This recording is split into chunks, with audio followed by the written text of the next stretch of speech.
Estaremos aqui, né, vamos dar início a mais um podcast falando sobre alguns temas relacionados à saúde do idoso. E hoje eu estou aqui com a maravilhosa Camila Negri, uma pessoa que eu conheci faz pouco tempo e passou pela instituição, né, que eu também hoje ela também é professora de lá, mas a gente não teve a oportunidade, né, de se encontrar lá na faculdade e agora sim, umas 4 semanas atrás eu tive a oportunidade de conhecê-la e a gente teve juntas semana passada, dia 31, numa ação maravilhosa. E eu disse: Camila, você tem que ir para o podcast. Você tem que conversar com a gente. Daqui a pouco ela vai se apresentar, vai falar sobre as redes sociais dela. Mas Camila, ela vem se destacando muito na questão dos cuidados paliativos e ela vai explicar por que desse destaque, né? Ela também é paliativista, assim como eu, tem pós-graduação em cuidados paliativos. E por isso que eu a convidei para conversar conosco hoje sobre cuidados paliativos na abordagem do paciente com doença de Alzheimer. Então, Camila, seja bem-vinda. A casa também é sua. Vamos aproveitar esse momento para a gente ter uma conversa leve, para informar as pessoas que estão em casa sobre a temática. A gente sabe que a doença de Alzheimer é uma doença que afeta muito não só o paciente, mas a família. A gente precisa chegar junto dessa família. Então, hoje o objetivo não é só o paciente, mas também o seu contexto familiar. E antes disso, fala um pouquinho quem é Camila. Olá, bom dia a todo mundo que está assistindo. Primeiramente, eu gostaria de agradecer, né, o convite, é uma honra estar aqui. E cada vez mais, assim como você falou, faz pouco tempo que a gente se conhece, de fato, mas cada vez mais eu admiro mais a pessoa que você é e também aproveitar esse espaço para agradecer você, né, por estar aqui, né, por ter esse espaço, porque realmente é uma população muito carente, né, de a gente ter informação sobre esse assunto. Cada vez mais a gente vê muitas informações na internet, nas redes sociais, mas às vezes informações duvidosas e você ter esse compromisso, né, de partilhar informações realmente baseadas em evidência e no intuito de educar e de acolher o paciente familiar, isso é muito importante. E parabéns e continue fazendo isso. É Muito uma honra. obrigada, Camila. E aí fala um pouquinho, Camila, esse teu percurso, né, para Sim. chegar até a paliação. Houve algum momento na sua graduação que você percebeu já, assim, teve um brilho nos olhos, dizer, eu tenho curiosidade de conhecer um pouco sobre cuidados paliativos, e veio antes ou depois da geriatria? Como foi Uhum. esse processo de Camila, né, na formação dela, ainda na faculdade, e depois desse processo? Conta um pouquinho, Camila, como foi. Assim, tá, por incrível que pareça, na graduação, né, graças a Deus a gente vem mudando muito isso, né? Agora está sendo mais prevalente o cuidado paliativo já na faculdade, Uhum. mas eu não tive esse contato. Na minha graduação, realmente, eu não conhecia. Não entendia o que era cuidado paliativo, muito pouco ouvia falar, porque também, como experiência pessoal, não tive na graduação pacientes familiares com doenças mais graves ou familiares que tiveram alguma intercorrência, Hum, então realmente, assim, não era algo muito do meu tato que eu entendi. cheguei a conhecer na graduação. De fato, foi mais para o finalzinho do Uhum. internato, eu consegui, assim, no internato foi que eu tomei a decisão da geriatria, fiquei Sim. mais clínica médica, com um pezinho ali na geriatria já, mas de fato, de entender o cuidado paliativo foi mais na residência de clínica. Eu tinha Hum. uma chefe, que foi minha chefe depois na geriatria, a doutora Ah, Fátima, ela é também geriatra e paliativista, e aí na residência de clínica foi que eu consegui entender mais, assim, ter essa informação maior do que é, principalmente graças a ela, e aí eu fui refinando mais meu conhecimento, estudando mais, e aí só na residência de geriatria que eu fiz realmente a pós-graduação de cuidados paliativos. que bom, Camila. Então, eu acho que essa realidade não é só sua, né? Eu, por É. exemplo, eu me formei em 2005, também não tive a oportunidade, né, de, na minha formação, conhecer os cuidados paliativos. Eu já contei um pouco dessa história, mas eu acho que vale a pena a gente repetir. Os cuidados paliativos surgiram na minha vida há 10 anos, mais ou menos atrás, onde eu me deparei com a situação de um colega chegar para mim e dizer, aqui não tem mais nada a fazer, a gente, enquanto fisioterapeuta, a gente não consegue fazer mais nada, e aquilo me inquietou, né? Eu fui Uhum. para casa, e aí eu disse, como assim? Não foi esse curso e não foi desse jeito que eu quis me formar, não, não foi para isso. Então eu vou, como assim? Eu não tenho nada a fazer pelo paciente. E aquilo me inquietou muito, Camila, e cheguei em casa, dentro da minha espiritualidade, conversei comigo e com Deus, com o meu sagrado, e eu disse: não, esse não é o caminho que eu quero. Eu acho que sempre tem o que fazer, sempre há o que fazer. Eu não posso desistir do paciente, né, diante do seu processo ativo de morte. Então, eu comecei a ler, comecei a estudar. Foi aí que eu encontrei, né, A Morte é um Dia que Vale a Pena Viver, né, um grande livro, né, de uma geriatra que você talvez deva conhecer, doutora Ana Cláudia. E aí eu disse assim, é isso que eu quero. E a história dela é muito parecida com a minha, porque aí quando ela estava durante a formação de medicina, ela chegou a desistir, né, do curso, porque ela disse, não é essa medicina que eu quero. E depois de um tempo ela retornou, porque ela entendeu o que ela queria realmente trabalhar, que era com cuidados paliativos. Então, eu também não tive essa oportunidade e eu me sinto hoje muito privilegiada por ter acontecido aquela fragilidade lá 10 anos atrás e ter feito, né, Raquel, hoje, ter esse olhar muito mais amplo para o cuidado, né, muito mais voltado não só para a doença, mas para a pessoa. Então, Camila, dentro dessa perspectiva, tem muita gente que está em casa e, assim, me vê falar sobre cuidados paliativos, minhas redes sociais, vídeos, eu tenho muitos vídeos gravados, mas, assim, talvez ainda tenha alguma dúvida, né, do que seja cuidados paliativos, quando ele deve começar, será que é só no processo ativo de morte? Ou a gente pode começar antes? Então, explica um pouquinho para a gente, Camila, primeiro, né, o que são esses cuidados paliativos e quando é que ele deve começar? De definição, né, o cuidado paliativo ele é indicado para toda pessoa que tem uma doença grave e ameaçadora à vida, né? E aí também vale a pena frisar com cura ou não. Então, às vezes a Sim. gente acha que cuidado paliativo é só aquela doença grave que não tem cura, mas não. Então, doença grave, ameaçadora à vida, seja ela passível de tratamento ou não, tem uma indicação de cuidado paliativo. Porque o que é o cuidado paliativo, né? É a proteção, né? Tem a questão, a história do termo do manto, é a gente proteger. Proteger em que sentido? Controlar os sintomas, eu tenho dor, eu tenho secreção a mais que eu não queria ter, então a gente vai dar esse suporte. A parte social, fazer com que aquela paciente receba a família, veja algum ente querido, a parte espiritual. Então, esse suporte que a gente precisa ter em todas as fases da doença. Então, isso é interessante porque, eu tenho uma doença grave, ameaçadora à vida, passível de tratamento ou não. E eu estou numa fase inicial da doença, eu estou bem. Aí o cuidado paliativo, ele dá aquele conforto, eu até costumo dizer muito isso para os meus pacientes e meus alunos, que aí, às vezes, o nível do cuidado paliativo, ele vai mudar de acordo com a fase da doença. Então, eu estou no início do diagnóstico, que é onde tem que ser iniciado a conversa sobre o cuidado paliativo, para a gente realmente permitir a troca, né? Conversar com o paciente sobre, que ele entenda qual é a doença que ele tem, qual é a expectativa de ordem natural daquela doença, quais são as propostas de tratamento, ele se torne o protagonista daquilo ali, né? Então, que às vezes, quando a gente afasta, quando a gente não fala, o paciente ele é coadjuvante da sua própria vida. Da própria vida, do próprio tratamento, do próprio cuidado. Exatamente. Então, isso é uma ferramenta muito poderosa, né? A gente dá informação e permitir que o paciente se pondere de fato e seja além da doença dele, né? Então, o cuidado paliativo, ele vem enxergar o paciente e não a doença.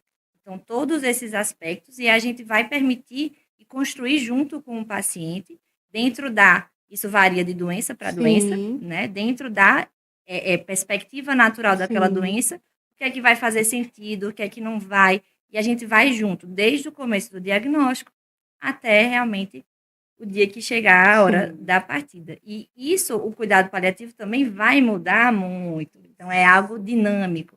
Às vezes as pessoas ficam com muito medo de estabelecer. Eu conversei e disse, mas eu me arrependi. Mas a doença mudou. É dinâmico. Então, isso pode mudar. E às vezes acontece muito na nossa vida. Inclusive, até mudar, a gente pode mudar, inclusive, a abordagem diante de um aspecto que surgiu naquele momento. Isso acontece naturalmente em outros processos da nossa vida, né, Camila? Camila, em relação, né, a gente sabe que os cuidados paliativos, ele veio também com uma abordagem voltada não só para o paciente, eu acho que é o grande diferencial que eu vejo, esse olhar nosso, né, também para a família. né. Então, quando a gente fala de cuidados paliativos, como você colocou, vai desde o momento do diagnóstico, né, de uma doença, né, que tenha ou não possibilidade de cura, mas que ameace a vida, Uhum. né, que traga sofrimento, mas ela se estende na morte e vai até o luto para a família, Sim. né. Então, eu queria, assim, dentro da sua experiência, você já teve a oportunidade de paciente veio a falecer, né, chegou o seu processo de morte, que a gente vê como um processo realmente como um processo natural, e a gente trabalha isso junto com ele, junto com a família. Uhum. E esse acompanhamento do luto, você vê que a grande maioria desses familiares, eles têm essa preparação para o luto ou eles enfrentam de forma muito, negativa ou trazendo outras doenças, por exemplo, né, a questão da depressão, a questão da ansiedade, ou eles trabalham durante o percurso da doença do seu familiar, eles trabalham já vão trabalhando de forma antecipada, que a gente chama o luto antecipatório, Isso. né.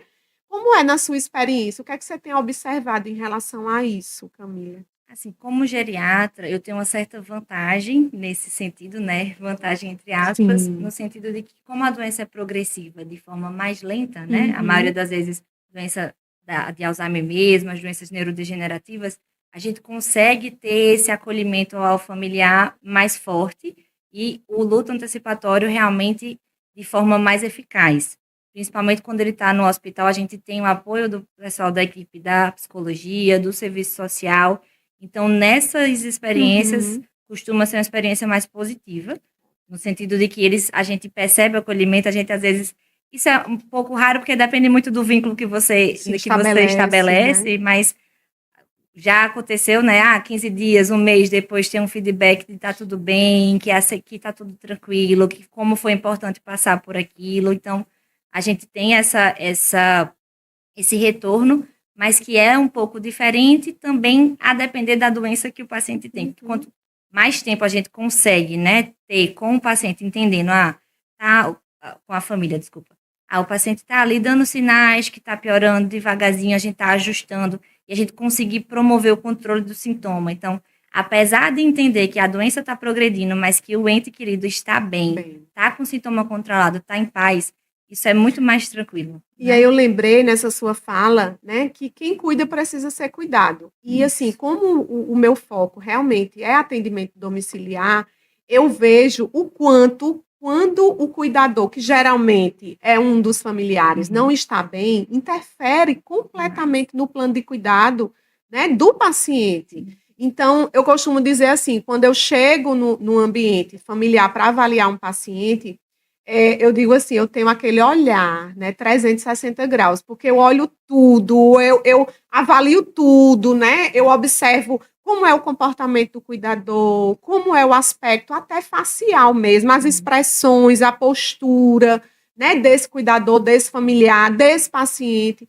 Então eu acho que os cuidados paliativos, ele é um grande diferencial, porque ele nos permite, enquanto profissional, né, ter esse olhar Uhum. que extrapola, né, que vai além de uma avaliação focada na doença, em sinais e sintomas, mas é o paciente, o idoso, no nosso caso, né, o idoso e o seu contexto, né, seja a questão da nutrição, seja a questão familiar, o suporte social, financeiro, econômico, espiritual. Uhum. Então eu acho que os cuidados paliativos, ele vem, né, muito forte nessa perspectiva e nos permite isso. Por isso que hoje, né, eu fui uma das pessoas que mais lutei, Camila, para inserir a disciplina, né, de Uhum. cuidados paliativos na formação médica, né, na Faculdade de Ciências Médicas, que hoje é a AFIA. Então, junto com o professor Nola, a gente, né, construiu toda uma matriz para que a gente pudesse, né, levar isso para os alunos, porque assim, quando eles chegarem na realidade, eles vão se deparar com a situação que eles precisam ter esse olhar. Sim. E a partir do momento que eles não têm isso na formação, dificulta. Como a gente, que não teve essa Uhum. oportunidade, a gente teve que correr atrás. Sim. Você, através, né, da residência em clínica médica, né, e na geriatria, percebendo essa necessidade, e eu, através, né, da fisioterapia na gerontologia, né, na especialização da geronto associada a cuidados paliativos. Então, eu acho que hoje é importante a gente também informar, né, a quem está em casa, o quanto os cuidados paliativos não é uma abordagem, né, que deva causar medo, que deva causar insegurança, que dizer assim, chegou, falou de cuidados paliativos, é porque meu pai está próximo à morte. Não, não quero não, cuidados paliativos, porque será que eles vão dizer que não tem nada a fazer e vão deixar lá meu pai, né, minha mãe, sem ter o que fazer? Então, nessa sua fala, fica muito claro o quanto os cuidados paliativos, ele vem para trazer conforto, né? E para isso, a gente precisa preparar esses profissionais, a gente precisa não só de uma pós-graduação, mas, por exemplo, quem está na atenção primária, quem está na atenção especializada, quem está na atenção hospitalar, porque é um direito hoje, né? Com a Política Nacional de Cuidados Paliativos, todo familiar e todo paciente tem direito à abordagem de cuidados paliativos. E o quanto traz, né, essa questão desse conforto. E puxando esse gancho agora, Camila, você já falou da questão da dispneia, do desconforto respiratório, mas na sua prática, você me conta um pouquinho, você está mais no atendimento domiciliar e no consultório, não é isso? Hospitalar Também. também. Dentro dessa perspectiva geral da sua, né, da sua experiência, quais são os sintomas que você observa nesses pacientes, não só no paciente com Alzheimer, mas no paciente que é elegível para cuidados paliativos? Quais são os mais comuns, esses desconfortos? Está relacionado a quê? O mais comum é dor, né? A dor a gente realmente percebe bastante.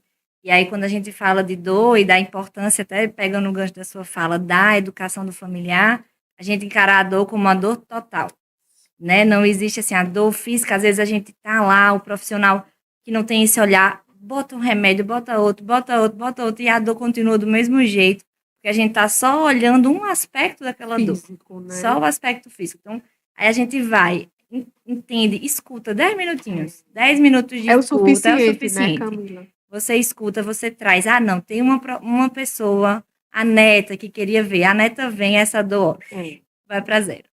É Então, assim, impressionante como, gente, vocês que estão aí nos escutando, como isso é real. Olha o que essa médica fala, né? A necessidade de abordar essa dor total. E que essa dor total é abordar, como ela falou, não só o aspecto físico, mas emocional, social e espiritual. Às vezes, o que ela precisa para diminuir esse sintoma é a presença de um ente querido, de alguém que vai trazer essa sensação de bem-estar.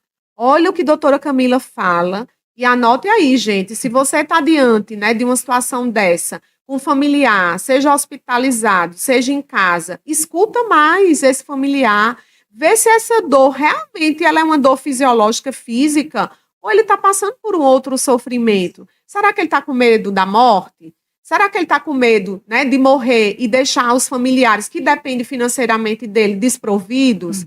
Então, será que ele perdeu essa conexão com o sagrado? Isso está causando angústia pelo fato, por exemplo, dele não poder mais ir a uma igreja, né, um templo sagrado. Então, você que é familiar também precisa avaliar essas questões e conversar com os profissionais que estão atendendo. Então, além da dor, né, doutora Camila, eu, enquanto fisioterapeuta, a gente trabalha muito com a questão da dispneia, da fraqueza muscular. Muito a questão da hipersecretividade. Então, o paciente leva muita angústia, né? A gente chega, por exemplo, faz uma ausculta pulmonar, vê a presença, por exemplo, de roncos, a gente já identifica que ali há um desconforto respiratório.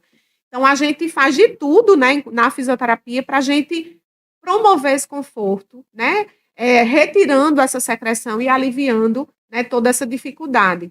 E eu vejo muito essa questão também, que é pouco discutida, da questão da fraqueza, né? E aí, puxando o gancho para a questão da doença do Alzheimer, a gente sabe que no decorrer da doença, né, no avançar da doença, doutora Camila, claro, tem algumas fases, né, que a gente identifica, mas dependendo da fase, por exemplo, intermediária para a final, para mais tardia, esse idoso, ele vai perdendo mobilidade, ele vai ficando mais restrito ao leito, ele vai perdendo movimento. Isso leva a uma fraqueza muito grande, né? E como é essa relação? Quando vocês identificam, por exemplo, a questão da fraqueza muscular, existe a comunicação com outros profissionais para trabalhar nesse sentido? Sim, demais. Isso é importantíssimo, né? E até uma coisa que eu acho que teria um espaço para a gente falar muito aqui, de você no sentido de que às vezes a pessoa escuta a palavra paliação, aí não tem mais espaço para o físio, não tem mais espaço para o fono, paliou, agora por que vai fazer? Por que vai mexer, né? Então, acho que para você também seria muito interessante a gente lhe ouvir nesse sentido, mas eu, como minha experiência realmente assim, desde, graças a Deus, da minha residência de clínica, a gente teve muita oportunidade de ter uma equipe multi muito bem sólida. Que legal. Então, de ter reuniões multidisciplinares, de ter fisioterapia em cima, fono, nutri, psicólogo, técnico de enfermagem, enfermeiro. Então, a gente não faz cuidado paliativo só, né? A gente precisa de todo mundo. E ainda mais nesse manejo da astenia, da fraqueza, que gera mais dor, né? Que vai perpetuando e vai virando aquele ciclo. A gente precisa muito de vocês, assim, demais.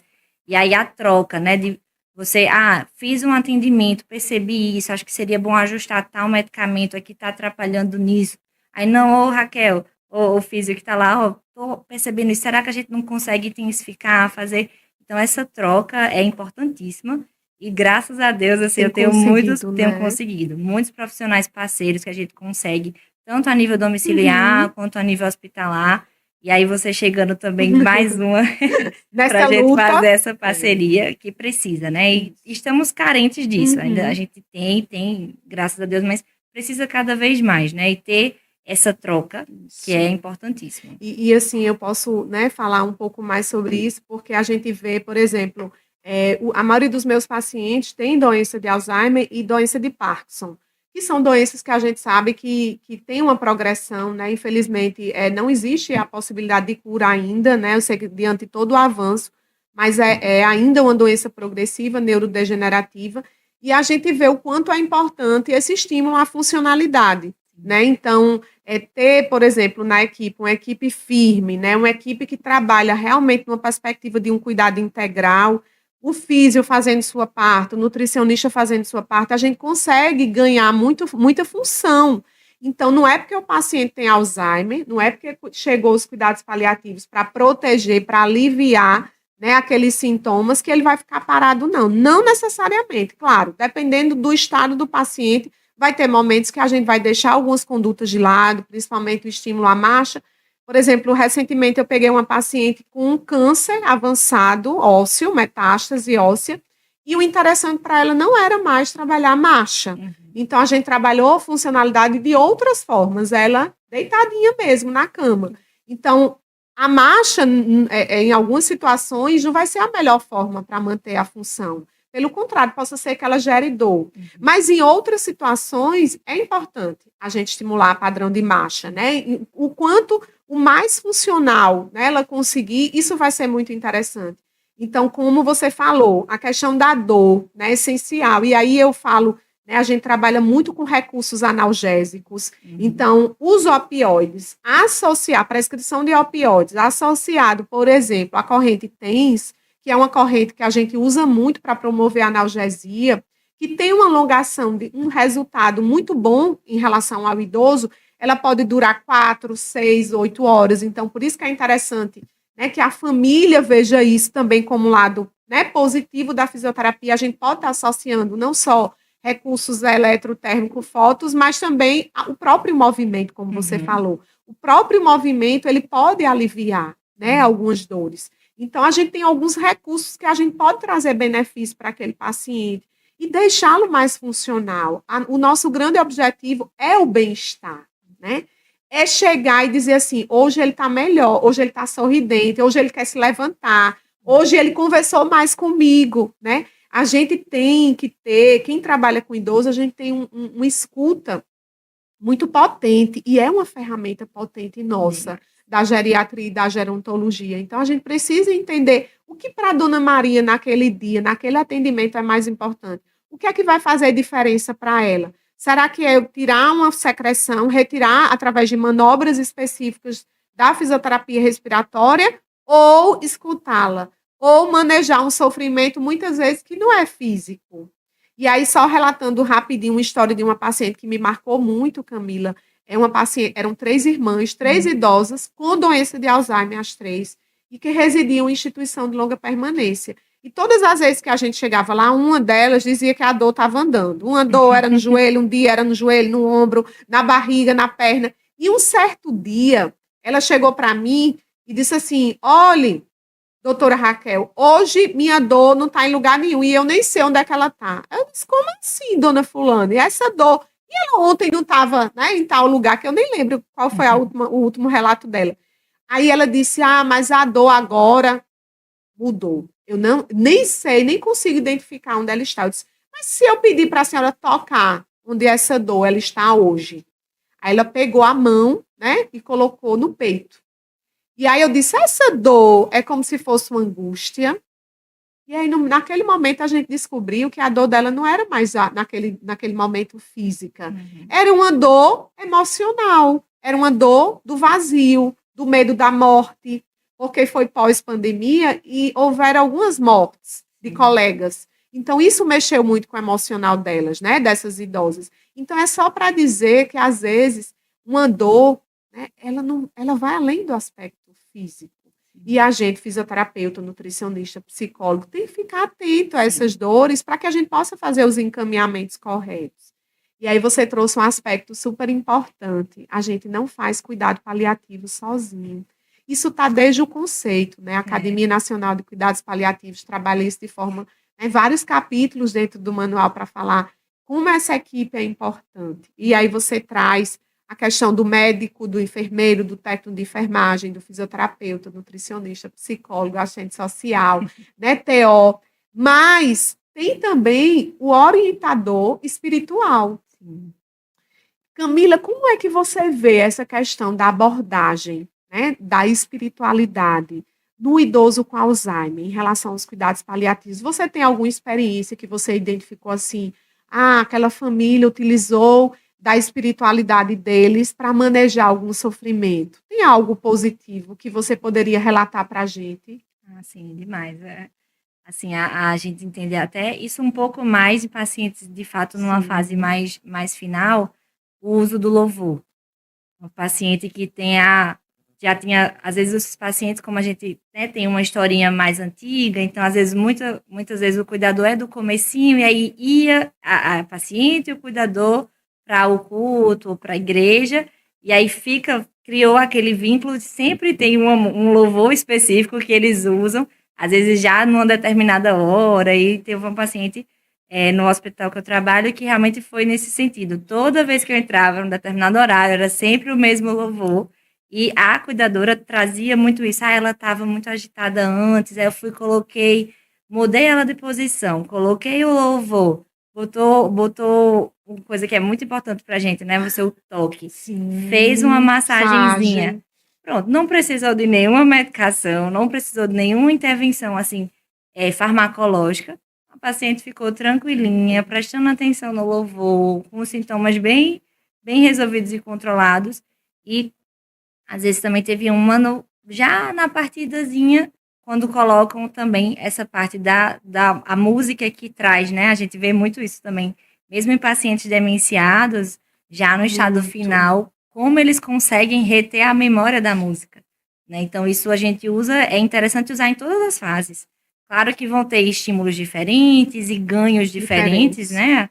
A depender da fase, mas é sempre muito bom. E a espiritualidade, né, é algo que traz essa completude, assim, o todo do paciente, né? Então, você realmente olhar ele em todos os sentidos e promover além essa paz, essa tranquilidade. Então, é algo importantíssimo da gente até buscar ativamente, né? E isso para a gente tentar ser mais uma forma de controlar e aliviar o sintoma. Ai, é tão bom escutar isso de uma médica. Isso traz um conforto espiritual também, minha gente, para mim.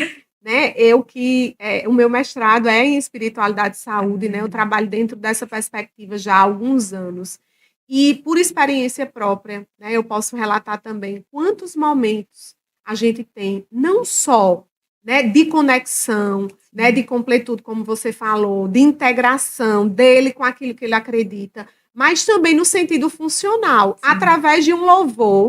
O paciente está desanimado. Paciente com Alzheimer tem alteração, muitas vezes, de humor também, né? Às vezes vem uma irritabilidade, às vezes a gente chega lá, ele não quer fazer a físio, e aí, de repente, quando eu sei de um louvor que ele gosta, já sou esperta, e aí eu coloco o louvor e vamos louvar, Dona Maria, e eu já chego com aquela animação. E de repente, quando a gente coloca aquele louvor, ela levanta um braço. Então, no lugar de fazer, por exemplo, uma flexão de ombro, eu boto uma música, eu vou dizer, vamos louvar. E ela vai louvando comigo, e eu vou trabalhando a funcionalidade sem ela perceber que está fazendo aquele exercício. E no final, doutora Camila, a gente vê o quanto aquele idoso ele fica diferente. Além de ficar mais calmo, como você coloca, a dor diminui, as dores, né, que não são muitas vezes físicas, mas também tem um contexto emocional. A dor do abandono, da solidão, de por que que está acontecendo comigo, porque eles questionam muito, diante de um diagnóstico, eles questionam por que está acontecendo comigo. Sim. E vem aquela luta, né, da questão da espiritualidade, da religiosidade.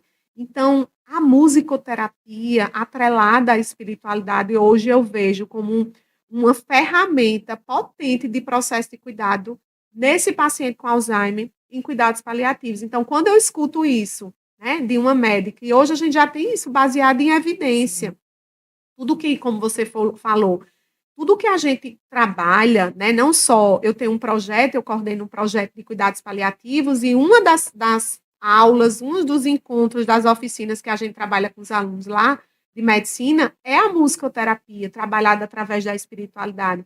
Então, a gente discute com artigos científicos. Quantas conexões neuronais, quantas conexões, liberação, né, de neurotransmissores são ativados a partir da fé, a partir de um louvor.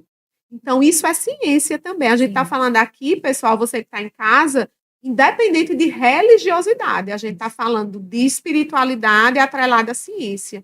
Então, já tem muitos estudos que falam sobre essa relação, né, de liberação de neurotransmissores, inclusive da endorfina, sensação de bem-estar. Olha, o que você falou, que foi uma fala da própria cuidadora. A gente colocou um louvor, fiz uma massagem e ela relaxou. Não precisou nem, né, que eu acionasse a enfermagem para trazer algum analgésico. Então, isso meus ouvidos chegam assim, isso é maravilhoso, né, poder escutar hoje, né, de você que é médica, porque às vezes a espiritualidade, a ciência também traz isso, que ela deixa de ser utilizada na prática médica, muitas vezes por uma falta de conhecimento do profissional, por insegurança, por medo de achar que vai colocar sua religiosidade no meio. E não precisa, né? A gente não precisa colocar os nossos pensamentos, as nossas crenças no cuidado. A gente vai trabalhar as crenças e o cuidado voltado para a pessoa, né, e para a sua família. Então, acho que isso foi, né, fundamental. E aí a gente vai passar para agora, doutora Camila, para um outro aspecto que eu considero também muito importante, que são os aspectos bioéticos, né, dos cuidados paliativos. A gente sabe, né, que tem a eutanásia, a distanásia e a ortotanásia. São os três principais. A gente sabe que também tem outros, mas, assim, falando desses três aspectos, a senhora observa, a senhora não, você é mais jovem do que eu, você observa, né, que, por exemplo, a gente sabe que a eutanásia é proibida no Brasil. Então, a eutanásia a gente vai descartar um pouquinho, porque é proibida, a gente não vai trazer, né, grandes reflexões, porque não é o momento. Mas em relação ao paciente com doença de Alzheimer, existe na sua prática, você observa, né, pacientes, principalmente que estão nos hospitais, existe a prática da distanásia? Demais. Demais, demais, assim, é uma coisa que até espero que isso também sirva, né, assim, a gente conseguir difundir um pouquinho esse conhecimento, muito relacionado a gente só fazer, instituir os cuidados paliativos no final. Então, quando a gente já vai no final de vida, naquela doença já mais arrastadinha, de fato é muito difícil quando a gente encontra o paciente nessa fase ter evitado as distanásias que ele foi submetido antes. Então, a principal forma de evitar a distanásia é, de fato, o alinhamento do cuidado paliativo ao diagnóstico da doença. E aí, quando a gente perde essa oportunidade, assim, eu chutaria 90%, 95% das pessoas que a gente encontra, dos pacientes que não tiveram esse alinhamento de cuidado paliativo, sofrem distanásia. E aí, fica muito mais difícil para a gente, né, também chegar nesse momento no hospital. E esse desafio de estudo, de escuta, de conversa, de criação de vínculo com o paciente e com a família, para a gente ainda realmente lutar para a proteção daquele paciente. A gente tenta ao máximo parar essa perpetuação, né, da distanásia, de realmente permitir a ortotanásia nada mais é permitir o fluxo natural da doença do paciente. Então, a gente não vai acelerar nada, mas a gente também não vai prolongar nenhum sofrimento. Então, isso é algo que a gente precisa fazer, né, para, de fato, trazer essa proteção para o paciente e para os seus familiares. E aí, lembrando, para você que está em casa, né, a questão da distanásia é o prolongamento inútil, né? O prolongamento que a gente chama fútil, utilizando alguns procedimentos que não vão mudar aquela situação. Então, quando a gente fala de distanásia, gente, por exemplo, eu já trouxe para vocês o caso da mãe de uma amiga minha, né, que eu já relatei, e ela autorizou tudo isso, uma pessoa que ficou em coma durante 15 anos em um hospital. Né? Quantos procedimentos foram feitos, né? E ela chegou a falecer agora, recentemente, graças a Deus. Houve a intervenção dos cuidados paliativos no último ano de vida, porque a filha assumiu como advogada a curatela, né? O cuidado da mãe em si, mas quanto sofrimento teria sido evitado, né? Durante esse tempo. Então, falar de distanásia, gente, é uma coisa muito importante. E eu acho que a Política Nacional de Cuidados Paliativos vem dar esse suporte a nós profissionais, aos pacientes. Porque, assim, eu não consigo imaginar como é que um familiar e um paciente recusa cuidados paliativos. Isso acontece, muitas vezes, por uma falta de conhecimento. Então, cabe a nós, profissionais de saúde, como você colocou, sensibilizar, comunicar, explicar. E muitas vezes, quando isso chega só no processo ativo de morte, é mais difícil a gente fazer essa conversa. Mas não é impossível, claro. É mais difícil, é mais demorado, né? Porque eles não entendem. Foi feito durante todo esse processo medidas que não eram para ter sido feitas. Causaram mais sofrimento ao paciente. Mas fazer com que a família entenda isso, né? Demora um pouco, leva um tempo.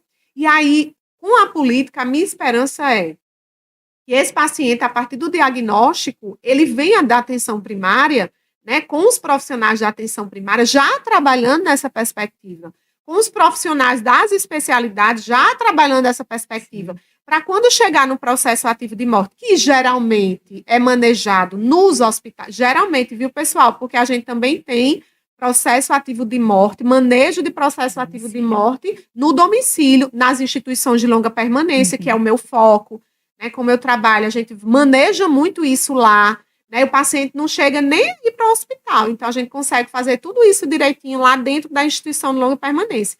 Então, se a gente consegue alcançar essa rede, fazendo com que todo mundo se comprometa com esse cuidado, quando chegar lá no hospital, vai ser mais fácil para quem está lá. Né? Vai ser mais fácil para o familiar. Então, eu acho que vai ser menos doloroso. E aí, Camila, só trazendo um dado, né? O Brasil é um dos piores países sobre morte, sobre qualidade de morte. E talvez seja por isso, porque a gente faz muita distanásia. E aí eu me coloco também, inclusa dentro desse processo, né? Enquanto parte de uma equipe. Às vezes a gente está lá na especialidade e não fala sobre cuidados paliativos. Não, porque o paciente não vai entender, porque ele tem um nível socioeconômico, cultural, escolar baixo. Gente, a gente pode utilizar palavras simples, né, para fazer com que eles entendam. A gente pode chamar um familiar, né, que vai ser mais próximo a esse cuidado, para a gente conseguir sensibilizar. Então, você que nos escuta, busca o conhecimento. Você não é obrigado a ser um paliativista, você nem precisa ser um paliativista, mas busca esse conhecimento, né, para que você possa, inclusive, encaminhar esse paciente para um colega seu que entende, né, ou que sabe manejar bem essa questão desses sintomas. Então, eu acho que essa política também vai permitir essas situações. Né? A gente vem aí com a verba, chega com a verba muito alta no sentido de capacitação inicialmente desses profissionais, né? Inclusive, eu sou uma das facilitadoras, como fisioterapeuta, da formação desses profissionais da atenção primária, porque minha origem é da atenção primária. Então, a gente entende, né, que vai ser algo mais leve, que vai ser algo mais fácil, e que daqui a alguns anos, a gente vai repercutir e ver os frutos. Né? Porque se a gente começa a trabalhar na atenção primária, né? Quando ele chegar no processo ativo de morte, e se for para um hospital, a família já vai entender Sim. mais esse contexto, já vai entender quando o médico chegar e perguntar, vai autorizar a reanimação? Não vai? Né? A questão, por exemplo, é uma luta muito grande, a dieta zero, né? Muitos familiares não aceitam de jeito nenhum. Ah, minha mãe vai morrer com sede, minha mãe vai morrer com fome. E a gente precisa, né, explicar com todo jeito a nutrição, né? A nutricionista ela vem para somar muito na equipe, para explicar que aquele alimento, que aquela nutrição, né, vai trazer alguns danos. Eu presenciei uma situação, por exemplo, processo ativo de morte, onde a gente observou que a hemodiálise não era mais interessante. Uhum. E aí, quando o médico, né, junto com a psicóloga, chega para conversar com a família, há uma resistência muito grande. Como assim? Meu pai vai ficar sem diálise, né? Então, a gente vai explicar que ali vai ser um sofrimento a mais, que a fístula está infectada, que está causando dor. Então, até chegar esse processo, às vezes é doloroso, porque ele não foi trabalhado inicialmente. Então, hoje a nossa conversa, né, também mostra que é possível a gente trabalhar isso, né, desde o momento do diagnóstico. E a responsabilidade de vocês, enquanto médico, né, Sim. de dizer, porque quem dá o diagnóstico são vocês. Uhum. Então, é importante que durante esse processo, né, já se trabalhe uma conversa, mesmo que seja uma conversa inicial.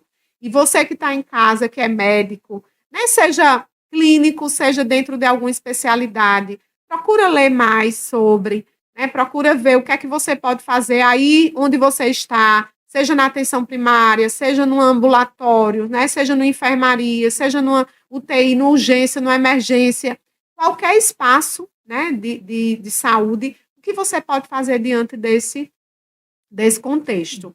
E aí, a gente tem algumas perguntas aqui que estão surgindo em relação aos cuidados paliativos na doença de Alzheimer, e eu queria saber, na sua perspectiva, Camila, quais são as grandes barreiras dos cuidados paliativos na doença de Alzheimer, na sua percepção, na sua vivência? Uhum.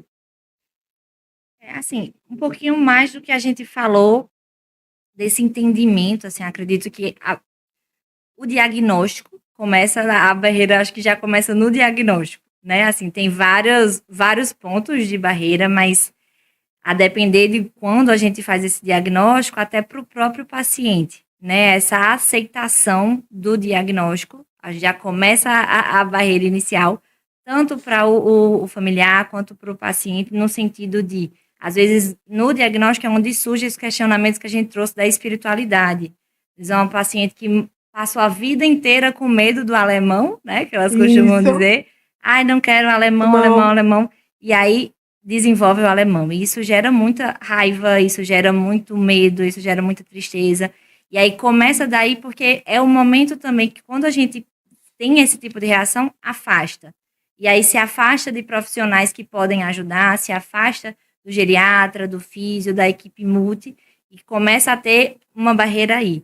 Às vezes também a barreira, adiantando um pouquinho mais, barreira social, barreira, infelizmente, também econômica. Sim. Aqui, né? A gente falando em contexto todos os pacientes, então não só aquele paciente que tem condições de um plano de saúde, mas no contexto SUS, a gente tem essa barreira de chegar, de ser atendido de forma diferente, de ter essa visão na porta da emergência. Muito difícil. Então, é uma barreira para o controle de sintomas. Às vezes, não, mas ele tem... Infelizmente, eu já ouvi isso muitas vezes. Não, ele tem Alzheimer, é assim mesmo. Então, assim, vai ficar com dor, vai ficar com secreção, vai ficar desconfortável. E aí, essa barreira, isso é algo muito, né, assim, muito delicado e que vai perpetuando vários erros. Até antes de concluir, eu queria até aproveitar um ganchinho aqui no que você falou dos profissionais, de dizer que cuidado paliativo não é bom senso. Eu acho que é uma coisa assim que seria muito importante botar assim bem de destaque, em caixa alta, porque a importância da gente estudar, da gente realmente se capacitar, como você falou, todos os profissionais de saúde, que acaba que eu acho que talvez a maior barreira ou impede igualdade seja no cuidado principalmente dos médicos. Eu acho que trazendo aqui para a minha classe, realmente, do ponto de vista de cuidado de saúde, tenho muita dificuldade. Às vezes é mais difícil conversar com um colega médico do que com um paciente. Outro profissional e do que outro outro profissional, né, paciente familiar. Então, assim, essa questão de quebrar isso não é bom senso. Existem várias fundamentações teóricas, vários cientistas, livros, diretrizes, portarias que fundamentam esse cuidado e que tem as coisinhas direitinhas, né, para a gente realmente se guiar e fazer, e seguir.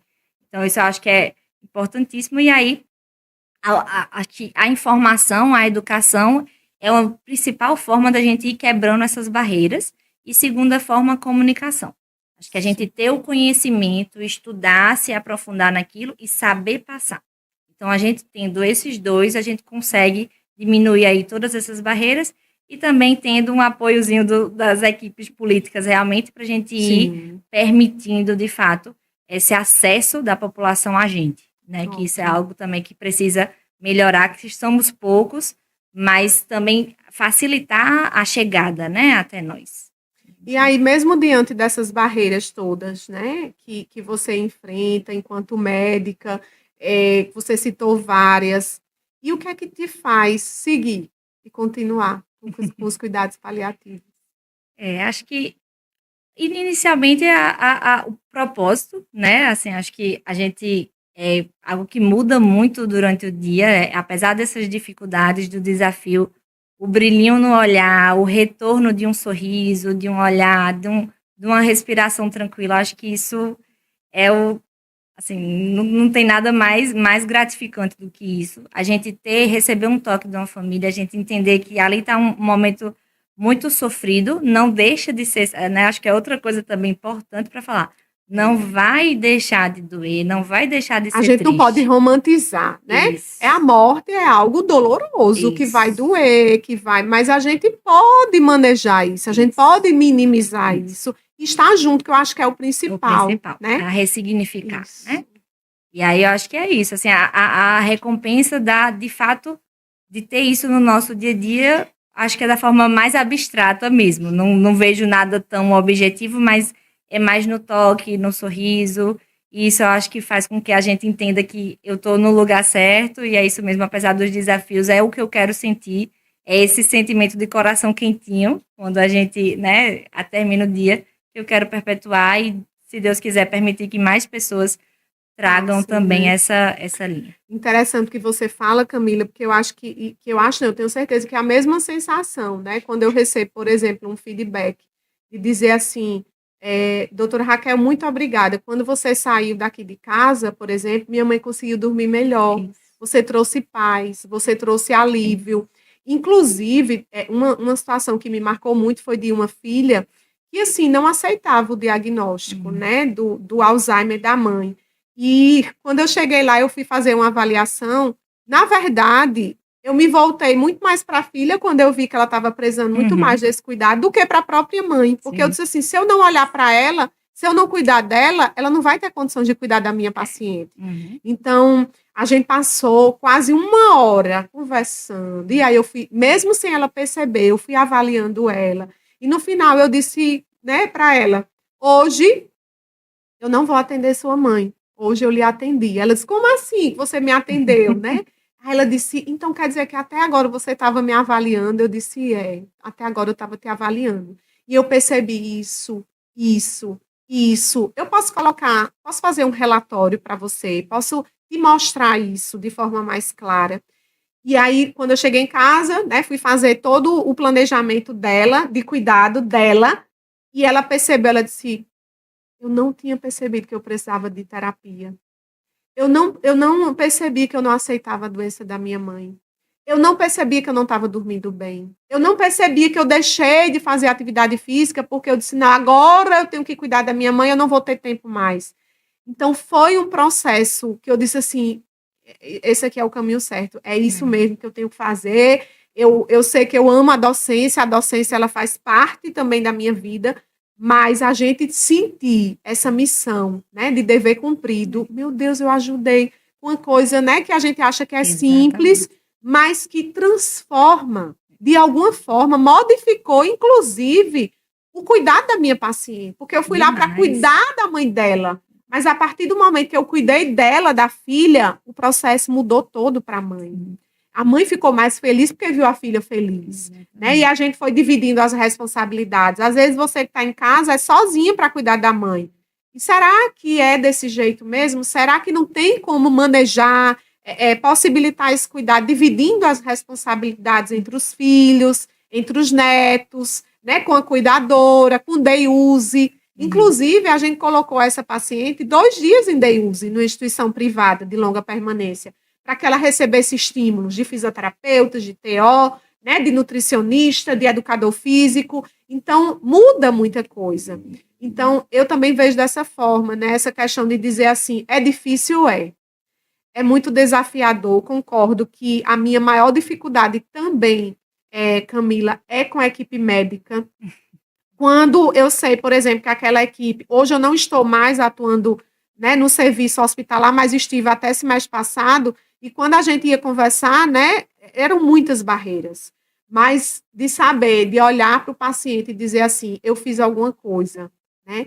Eu fiz ele partir de uma maneira menos dolorosa, digna, né? Então, ele não está dentro da estatística do Brasil de morte ruim. Isso. Então, isso traz uma sensação de dever cumprido e me faz lembrar que aquela Raquel que escutou aquele discurso, ela não existe. Aquela Raquel que ficou parada, sem fazer nada, porque seguiu uma orientação de um profissional, de um colega, ela não existe mais. Hoje essa Raquel chega, dialoga, arregaça as mangas, diz o que deve ser feito, né? Sugere, vamos trazer vamos trazer essa pessoa, vamos trazer a assistente social para a gente ver se consegue trazer essa neta aqui, porque ela é de menor. Gente, é importante que os netos estejam com os avós nos hospitais, nas visitas, vai trazer conforto. Então, eu também, né, bebo muito dessa sua fonte que você falou, e eu acho que tem que ser por aí mesmo. Eu acho que existem algumas ferramentas que podem nos ajudar nesse processo de comunicação. Claro, eu não gosto de coisa muito engessada. Eu, enquanto professora, eu tenho que ministrar alguns instrumentos para facilitar o protocolo de Spike. Às vezes não dá para a gente fazer todo aquele protocolo, preparar o ambiente, preparar o paciente, ver o que é que aquele paciente sabe sobre sua história, sobre o seu cuidado. Mas eu posso pular algumas dessas fases e ir para uma conversa olho no olho, né? Escolher um ambiente que seja mais adequado para essa conversa. Só o fato de chamar um filho, olhar nos olhos, tirar celular, né? E ele se sentir que tem alguém ali do lado dele, eu me lembro muito de Ana Cláudia, que ela fala a diferença de empatia e compaixão. É ter compaixão, é dizer assim, tá, é dessa forma. Tá nesse prognóstico, tá nesse caminho, mas eu tô aqui com você. Né? A gente vai trilhar esse processo de cuidado juntos. E aí eu vejo aquelas lágrimas, mas ao mesmo tempo eu vejo aquela sensação de dizer assim, ele enquanto filho, ela enquanto filha, enquanto neta, a gente não vai estar sozinha, né? Doutora Raquel, doutora Camila, tantos outros profissionais, né, vão estar junto. Então, o processo se torna mais leve. Como foi boa essa nossa conversa. Né? Eu acho que também, todas as vezes que a gente está diante de um colega que bebe da mesma fonte, que acredita no mesmo processo, é para nós também, né, quando você falou da questão da espiritualidade, como aquilo estimula, né, também em mim o desejo de continuar sendo uma profissional assim, né, uma profissional que não é só técnica, né, que não é só um aparelhozinho ali que vai diminuir uma dor, mas é uma profissional que tenta fazer toda essa abordagem, tenta fazer todo esse olhar junto de outros profissionais, como você e como tantos outros dentro da equipe. E você também como professora e eu como professora, eu queria que você desse pelo menos 2 dicas a quem nos escuta de aluno, porque eu tenho um aluno do projeto de extensão de cuidados paliativos que está nos escutando. Então, que orientações, que dica você daria a esses alunos que ainda estão em processo, né, de formação em relação aos cuidados paliativos do paciente com Alzheimer? Assim, acho que a dica número 1, talvez tudo que a gente conversou aqui até agora, é escuta. Né? Acho que até como aluno, às vezes a gente acha que o nosso papel é pequeno, que a gente não pode fazer muito, que a gente está ali só mais mas não, seja diferente. Então, até como você deu o seu exemplo, seja proativo, entenda o que é que está acontecendo, o que é que você pode fazer. Porque chamar, falar com um assistente social, falar com um psicólogo, dar a sua impressão vai ser muito valiosa, né? Assim, a gente sempre aprende muito, às vezes mais do que ensina, né? A gente muito um com o outro, então acho que esse sentido de veja o que é que você pode fazer, escute, entenda e haja, né? Seja realmente proativo. E a questão também de entenda que cuidado paliativo não é bom senso. Então, se capacite, estude, procure referências, né, livros. Existem vários livros, até pequenininho, capítulo pequenininho para você ler e realmente se entender. Cuidado paliativo é muito complexo. É um mundo, é uma residência médica, tem vários livros, várias coisas, mas você aos pouquinhos você vai entendendo e a depender da sua experiência. Assim, meu paciente é um paciente oncológico, tem uma doença grave ameaçadora à vida e está com dor. Vou estudar sobre dor nesse paciente. Então, existe gama, né, de artigos que a gente pode ir sobre isso. Então, acho que a escuta e realmente o conhecimento, né? Procurar e estudar realmente para conseguir fornecer o melhor cuidado para o paciente. Então, olha aí, tá vendo, gente? Algumas dicas. Eu também queria dar outras dicas em relação à doença mesmo, né, de Alzheimer, que a gente não focou muito, a gente quis falar realmente muito mais, né, da abordagem dos cuidados paliativos, mas para que a gente entenda, gente, que é uma doença progressiva. É uma doença que ainda não tem cura, né? Mesmo diante aí de algumas, né, indicações de medicações, de condutas, mas ainda não tem cura. Então, olhar realmente para o paciente, olhar para as suas necessidades, olhar para as necessidades, né, da família, construir juntos um plano de cuidado, né, que favoreça todas as fases da doença, né, que traga conforto para todas as fases da doença. E aí, puxando um gancho mais para a questão da fisioterapia, você que me escuta aqui, é aluno de fisioterapia ou já é fisioterapeuta, lembrar de estimular ao máximo a questão da funcionalidade desse paciente, porque ao longo do tempo ele vai perder essa funcionalidade. Então, os cuidados paliativos têm muito a contribuir. E eu não podia deixar de falar do cicloergômetro, né? O cicloergômetro é um recurso dentro da fisioterapia que é muito potente no paciente com Alzheimer. E o que é que eu faço? Eu coloco música e eu sempre procuro, é uma dica que eu dou para vocês aí, fisioterapeuta. Eu sempre pergunto, qual é a sua cidade de origem? Qual é a cidade que a senhora gostou mais, que a senhora já viajou e gostou mais? Qual foi a viagem que a senhora mais gostou? E aí eu brinco com ela, eu digo, vamos pedalar, né, até chegar nessa cidade. E a gente vai conversando, vai brincando, vai se divertindo. E aí, de repente, ela pedala 5 minutos, pedala 10 minutos, que era o meu objetivo de trabalhar essa questão, né, da funcionalidade de força, prevenir sarcopenia, cuidar dessa sarcopenia. Então, você que me escuta, dá uma ênfase maior a essa questão também da funcionalidade. A gente não pode esquecer enquanto fisioterapeuta. E para a gente encerrar, eu queria que a doutora Camila falasse sobre as redes sociais dela, para que quem está em casa, né, poder seguir, poder acompanhar. Então, qual é seu Instagram? Como é que funciona aí, Camila? Fala pra gente, qual é? Um momentinho. Para que a gente possa, né, te acompanhar melhor, acompanhar seu trabalho. Sim. Agora, de rede social, realmente eu só tenho o Instagram, é Camila Negri. Eu estou lá. E aí faço atendimento tanto domiciliar quanto hospitalar e também no consultório. No consultório eu atendo na Clink, que é no Eco Medical. Ecobusiness, desculpa. Em frente ao Eco Medical. Sim.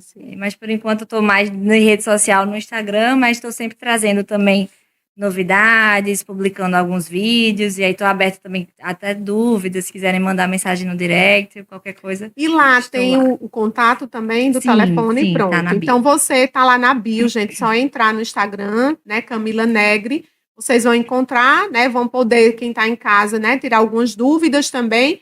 E só para reforçar, né, a gente está nesse projeto 60 Mais em Ação, esse projeto, lembrando, gente, não é só para quem tem 60 mais, ele pode ser utilizado também para quem tem a partir de 40 anos. Então, você que tem a partir de 40 anos, que já sente o seu processo de envelhecimento, seja uma fraqueza muscular, seja dificuldade de ganho de massa muscular, vale a pena a gente planejar esse processo de envelhecimento. E aí sim, percebendo essas necessidades, eu, enquanto fisioterapeuta, que tem um olhar, claro, muito mais voltado para o físico funcional, a gente vai direcionar você ou para um geriatra, né, ou para a questão do educador físico, ou para nutricionista, ou para um fono, TO, vai depender muito da realidade que você tenha. E a gente junto vai, sim, construindo esse processo de envelhecimento. Então, eu vou me despedindo aqui junto com a doutora Camila, e foi um prazer estar aqui com vocês nessa manhã, conversando sobre um assunto que é nossa paixão, né, de trabalho, de vida.